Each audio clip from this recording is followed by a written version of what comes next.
modus operandi yang dilakukan oleh tersangka yaitu dengan cara berpura-pura seolah-olah meminjam sepeda motor Vario milik korban dengan alasan hendak mengambil paket di Simpang Tugu, sehingga tersangka membawa lari satu unit sepeda motor Vario tersebut ke Kabupaten Nagan Raya.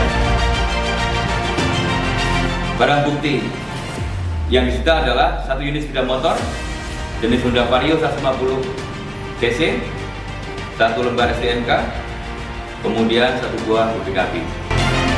Pasal yang diterapkan pasal 372 KUHP. Menyikapi hal tersebut, kami menghimbau kepada masyarakat Aceh Jaya agar masyarakat tidak mudah terpercaya kepada orang yang baru kenal, apalagi meminjamkan sepeda motor, barang-barang milik pribadinya dengan alasan apapun.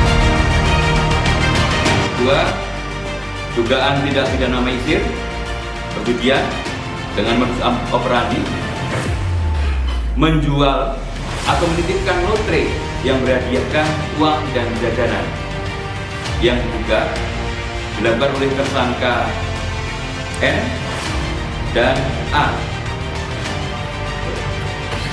TKP berada di Desa Lumpang, Kecamatan Setiabakti, Kabupaten Aceh Jaya. Telah dilakukan upaya hukum penangkapan pada hari Selasa tanggal 3 Januari 2023 sekitar pukul 10 WIB.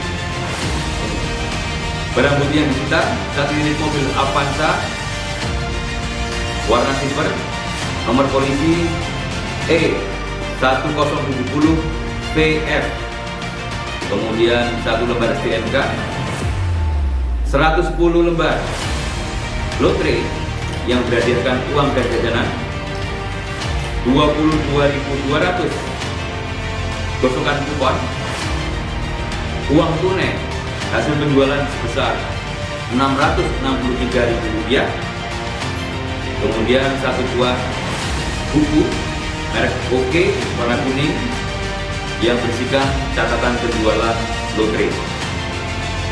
Terhadap para tersangka dilakukan penahanan. Untuk itu kami menghimbau kepada masyarakat agar jangan mudah terpengaruh terhadap permainan yang mengiming-imingi berhadiah. Kemudian masyarakat menghindari permainan atau game yang mengarah kepada hal-hal yang transaksional dan ada selubung judi. Yang ketiga rekan-rekan, ini adalah dugaan tidak pidana pencurian dengan mencuri satu buah drum minyak goreng curah yang juga dilakukan oleh tersangka I dan tersangka K yang terjadi pada hari Selasa tanggal 25 Januari 2023 sekitar pukul 03.45 WIB dini hari. Lokasi TKP Desa Pangton Makmur, Kecamatan Gunung Sabe, Kabupaten Aceh Jaya. Kerugian material dari pencurian tersebut adalah sebesar Rp3.300.000.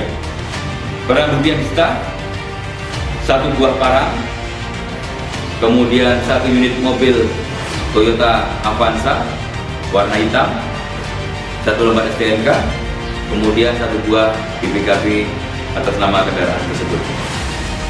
Pasal yang diterapkan untuk tersangka tersebut adalah pasal 363 ayat 1 ke 4 KUH pidana, dan seluruhnya para tersangka kami lakukan penahanan.